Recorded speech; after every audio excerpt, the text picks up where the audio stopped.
সুধী আসসালামু আলাইকুম, আমি শাহিন আলম আবারও আপনাদের সাথে নতুন একটি ভিডিও নিয়ে হাজির হলাম।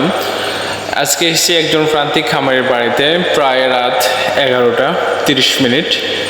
এমনও তো অবস্থায় আপনারা দেখতে পাচ্ছেন একটি গাভীর বাচ্চা হয়েছে এখন থেকে 1 ঘন্টা 20 মিনিট পূর্বে বা আগে, যাই বলি না কেন, গরুর খামারি আমাদের সাথে যোগাযোগ করে এবং গরুটির কাছে যে আমরা যতটুকু বুঝতে পারি এবং অনুমান করি যে গরুটির আসলে দুগ্ধ জ্বর বা মিল্ক ফিভার, যা বাচ্চা হওয়ার পরেই এই রোগটি ধরা পড়ে। কারণ প্রাণীর প্রধানত শরীরের ক্যালসিয়ামের পরিমাণ কমে যাওয়ার ফলে এই দুগ্ধ জ্বরটা হয়। বাচ্চা প্রসবের সময় বাছুরকে হাড়ের মাধ্যমে, শাল দুধের মাধ্যমে প্রচুর পরিমাণে ক্যালসিয়াম চলে যাওয়ার ফলেও এই রোগের লক্ষণ অনেক সময় দেখা যায়।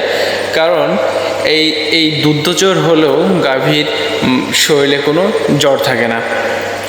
এমনতো অবস্থায় গরুটিকে আমরা স্যালাইনের মাধ্যমে ক্যালসিয়ামের ঘাটতি পূরণ করার চেষ্টা করব এবং কি এই রোগের চিকিৎসায় দিয়েছে আমরা সেটাও আপনাদেরকে দেখাবো। মূলত এই রোগটির ক্ষেত্রে আমরা ব্যবহার করেছি অ্যাস্টাভেট, ব্যবহার করেছি ক্যালডি ম্যাক, ব্যবহার করেছি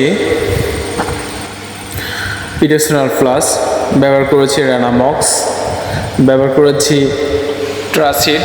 যেহেতু প্রচুর পরিমাণে ব্লিডিং হচ্ছিল দ্রুততার সাথে, যাতে ব্লিডিংটা বন্ধ হয়ে যায় এবং গরুটি অতি দ্রুত সুস্থ হয়ে যায়। এমনত অবস্থায় আমরা শামীমুজ্জামান স্যারের সাথে, আমাদের শ্রদ্ধেয় স্যারের সাথে যোগাযোগ করি এবং এই চিকিৎসা বিষয়গুলো নিয়েও আলোচনা করি। স্যার সম্মতিক্রমেই এই রাত্রে এই চিকিৎসাটা আমরা প্রদান করি।